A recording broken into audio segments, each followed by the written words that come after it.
friends, welcome to JSJ Jessie Spoken English channel. இன்னைக்கு நம்ம வீடியோல ஒரு 5 spoken sentence தான் பார்க்க போறோம். ஸோ நம்ம டே டு டே லைஃப்ல டெய்லி யூஸ் பண்ற சென்டென்ஸ்க்கு சில சென்டென்ஸ்க்கு நம்மளுக்கு தமிழ்ல இருக்கிறத நம்ம எப்படி இங்கிலீஷ்ல டிரான்ஸ்லேட் பண்றது, நம்ம இங்கிலீஷ்ல எப்படி சொல்றது அப்படின்னு சொல்லிட்டு நம்ம தயக்கம் இருக்கும், தெரியாம இருப்போம்.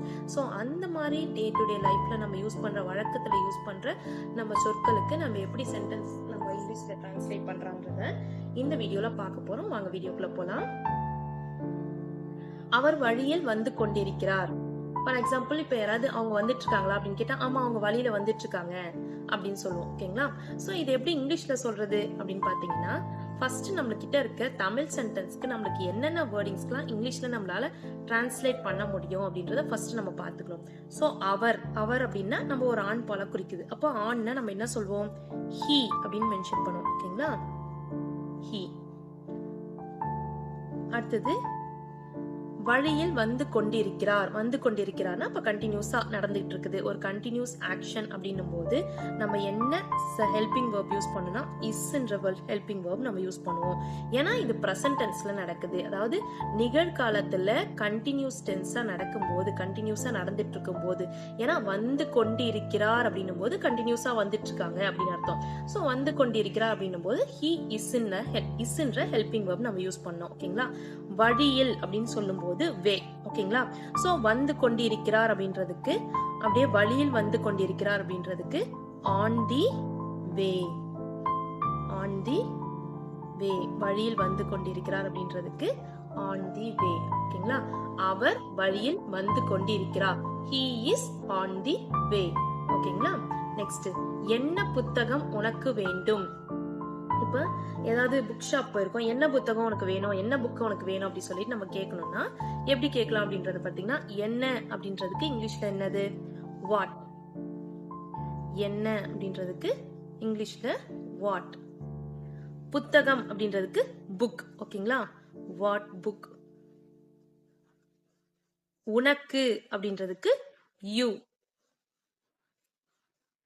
வேணும், என்ன புத்தகம் உனக்கு வேணும் அப்படின்னு கேட்கறதுக்கு want.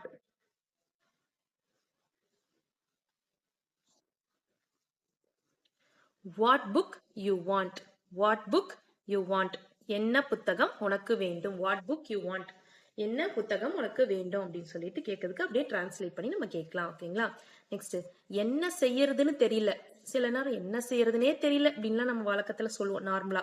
சோ இதை எப்படி நம்ம இங்கிலீஷ்ல சொல்லலாம் அப்படின்னு பாத்தீங்கன்னா, என்ன செய்யறதுனே தெரியல அப்படின்னும் போது சில டைம்ஸ் நம்ம என்ன பண்ணுவோம்னு பாத்தீங்கன்னா, அப்படியே சென்டென்ஸை டிரான்ஸ்லேட் பண்ணாம அப்படியே ரிவர்ஸ்ல டிரான்ஸ்லேட் பண்ணுவோம். எப்படி பாத்தீங்கன்னா, இப்ப தெரியல அப்படின்றதுக்கு இங்கிலீஷ்ல என்ன சொல்லலாம்னு பாத்தீங்கன்னா டோன்ட் நோ. இப்ப நம்மளுக்கு எந்த விஷயத்தையுமே நம்மளுக்கு தெரியல அப்படின்னு சொல்லும் போது, இப்ப அவங்க சாப்பிட்டாங்களா? Don't know. அவங்க தூங்குனாங்களா? Don't know. எனக்கு தெரியாது அப்படின்றதுக்கு நம்ம டோன்ட் நோ அப்படின்னு யூஸ் பண்ணோம். அதாவது தெரியல அப்படின்றதுக்கு டோன்ட் நோ. ஓகேங்களா? சோ டோன்ட் நோ அப்படின்னு சொன்னதுக்கு அப்புறம் என்ன செய்யறதுன்னு அப்படின்னு ஒரு வார்த்தை இருக்கு பாத்தீங்களா? என்ன அப்படின்றதுக்கு நம்ம ஃபர்ஸ்ட் என்ன பார்த்தோம்? வாட். ஓகேங்களா? என்ன அப்படின்றதுக்கு வாட். செய்யறதுன்னு அப்படின்னு சொல்லிட்டு சொல்றாங்க பாத்தீங்களா? do. to do. செய்யறதுக்கு இங்கிலீஷ்ல என்ன? do. so what to do. செய்யறதுன்னு எனக்கு தெரியல அப்படின்றதுக்கு don't know what to do. don't know what to do. எனக்கு என்ன செய்யறதுன்னு தெரியல அப்படின்றதுக்கு don't know what to do. ஓகேங்களா? நெக்ஸ்ட், அவனை இங்க வர சொல்லு. நம்ம யாராவது கூப்பிடும்போது அவனை இங்க வர சொல்லு அப்படின்னு சொல்லிட்டு சொல்லுவோம். சோ அதை எப்படி இங்கிலீஷ்ல சொல்லலாம் அப்படின்னு பாத்தீங்கன்னா, வர சொல்லு அப்படின்னு சொல்லிட்டு சொல்றோம்ல, சொல்லு அப்படின்றதுக்கு இங்கிலீஷ்ல என்ன சொல்லலாம்னு பாத்தீங்கன்னா ask.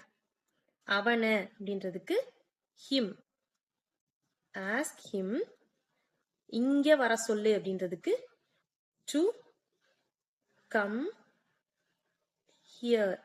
Ask him to come here. இங்க வர வைக்கிறதுக்கு, வா போன்னு சொல்றதுக்கு கம் நம்ம யூஸ் பண்ணுவோம். இங்க அப்படின்றதுக்கு ஹியர்ன்ற வேர்ட் யூஸ் பண்ணிருக்கோம். வர சொல்லு அப்படின்னு சொல்லியிருக்கோம்ல, ask him to come here. ஓகேங்களா? Ask him to come here. Okay. Next, நீங்க செய்யறது தப்பு. ஃபார் எக்ஸாம்பிள், யாராவது நம்ம கண்டிக்கணும்னா நீங்க செய்யறது எல்லாம் தப்பு அப்படின்னு சொல்றதுக்கு எப்படி சொல்லலாம்னு பாத்தீங்கன்னா, நீங்க செய்யறது தப்பு அப்படின்றதுக்கு வாட் யூ நீங்க do is wrong. நீங்க என்ன செஞ்சீங்களோ அது தப்பு அப்படின்ற மாதிரி. சில நேரம் நம்ம இங்கிலீஷ்ல தமிழ்ல இருக்க சென்டென்ஸை அப்படியே நம்ம டிரான்ஸ்லேட் இங்கிலீஷ்ல பண்ண முடியாது. அப்படி இங்கிலீஷ்ல பண்ணோம்னா நம்மளுக்கு கிராமர் மிஸ்டேக் வந்துடும். ஸோ அதை வந்துட்டு ஒரு சில சென்டென்ஸ் எப்படி மாறும்னு பாத்தீங்கன்னா, what you do is wrong. நீங்க என்ன பண்ணீங்களோ அது தப்பு, நீங்க செய்யறது தப்பு அப்படின்னு நம்ம தமிழ்ல சொல்றோம். அதே இங்கிலீஷ்ல சொல்றோம்னா, நீங்க என்ன செஞ்சீங்களோ அது தப்பு. ஓகேங்களா? ஸோ மீனிங் பார்த்தீங்கன்னா ரெண்டும் ஒன்றா தான் இருக்கும். சில நேரம் மட்டும் நம்மளுக்கு இங்கிலீஷ்க்கும் தமிழுக்கும் நம்ம அப்படியே டிரான்ஸ்லேட் பண்ணும்போது சில மீனிங்ஸ் ஒரே மாதிரி தான் இருக்கும். பட் சென்டென்ஸ் வந்து கொஞ்சம் மாறும். ஓகேங்களா? ஓகே ஃப்ரெண்ட்ஸ், இன்னைக்கு நம்ம பார்த்த இந்த 5 சென்டென்ஸும் நம்ம டே டு டே லைஃப்ல யூஸ் பண்ற சென்டென்ஸ் தான். இந்த வீடியோ உங்களுக்கு பிடிச்சிருந்துச்சுன்னா லைக் பண்ணுங்க, உங்க ஃப்ரெண்ட்ஸ்க்கும் ஷேர் பண்ணுங்க. வேற ஏதாவது டவுட்ஸ்னா கமெண்ட் செக்ஷன்ல கமெண்ட் பண்ணுங்க.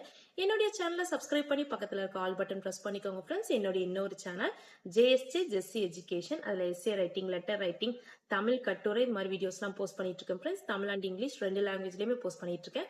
டிஸ்கிரிப்ஷன்ல லிங்க் இருக்கு. இல்லைன்னா நீங்க யூடியூப்ல ஜேஎஸ்ஜே ஜெஸ்ஸி எஜுகேஷன் சர்ச் பண்ணீங்கன்னாவே உங்களுக்கு கண்டிப்பா என்னோட சேனல் வந்துரும். சப்ஸ்கிரைப் பண்ணி சப்போர்ட் பண்ணுங்க friends. Thanks for watching. We will meet in the next video. Bye bye. See you. Take care. God bless you.